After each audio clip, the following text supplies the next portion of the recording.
இந்த அக்டோபர் மாசத்துல இருந்து ஐஎம்எஸ்ல புதுசா ஏதோ ஒரு மேஜரான சேஞ்ச் கொண்டு வந்திருக்காங்கன்னு சொல்றாங்களே, அது என்ன? Welcome to GST with Sharada in shorts. IMS பொறுத்த வரைக்கும் பொதுவாகவே ஒரு டிரான்சாக்ஷனுக்கு உங்களுக்கு 3 ஆப்ஷன்ஸ் இருக்கும். Either you can accept or reject or keep it pending for action. ஆனா கிரெடிட் நோட் மாதிரியான இன்புட் டாக்ஸ் கிரெடிட்டை கம்மி பண்ணக்கூடிய 4 சினாரியோஸ்ல மட்டும் நீங்க எய்தர் அக்செப்ட் ஆர் ரிஜெக்ட் பண்ணியே ஆகணும். You can not keep it pending for action அப்படின்னு இருந்தது. பட் இதனால என்ன ப்ராப்ளம் ஆகுதுன்னு பாத்தீங்கன்னா, இமீடியட்டா ரெசிபியன்ஸ் டெசிஷன் எடுக்க முடியாத இடங்கள்ல டக்குன்னு ரிஜெக்ட் பண்ணிட்டு இருந்தாங்க. இதனால சப்ளையருக்கும் லயபிலிட்டி இமீடியட்டா ஆட் ஆயிட்டு this was resulting in business disputes. So இதை ரிசால்வ் பண்ற மாதிரி இப்போ ஜிஎஸ்டிஎன்ல இருந்து புதுசா 3 இம்பார்ட்டன்ட் ஃபீச்சர்ஸ் இன்ட்ரடியூஸ் பண்ணியிருக்காங்க. நம்பர் 1, இப்போ நீங்க இந்த கிரெடிட் நோட்ஸை கூட நீங்க you can keep it pending for action for one particular tax period.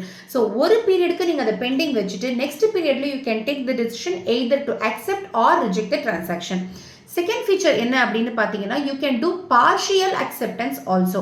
அதாவது நீங்க எவ்வளோ amount you want to reverse அப்படின்றத அந்த இடத்துல டிக்ளேர் பண்ணிட்டு you can also do partial reversal instead of either accepting or rejecting.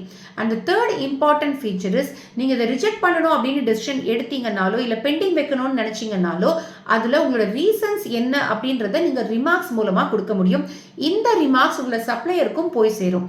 So this will broadly settle all the business disputes அப்படின்றத ஜிஎஸ்டிஎன்ல இருந்து எதிர்பார்க்கறாங்க. அவரே கொண்டு வைப்பாராம், அவரே எடுப்பாராம். ஸோ உங்களோட இன்புட் டாக்ஸ் கிரெடிட்டை ரெடியூஸ் பண்ற மாதிரியான டிரான்சாக்ஷன்ஸ் இருந்தது அப்படின்னா இந்த நியூ ஃபீச்சர்ஸ் மூலமாகவும் அதை கேர்ஃபுல்லா மறுபடியும் எவாலுவேட் பண்ணிட்டு அதுக்கப்புறமா உங்களோட கிரெடிட்டை நீங்க ஃபைனலைஸ் பண்ணிட்டு then you file your returns properly.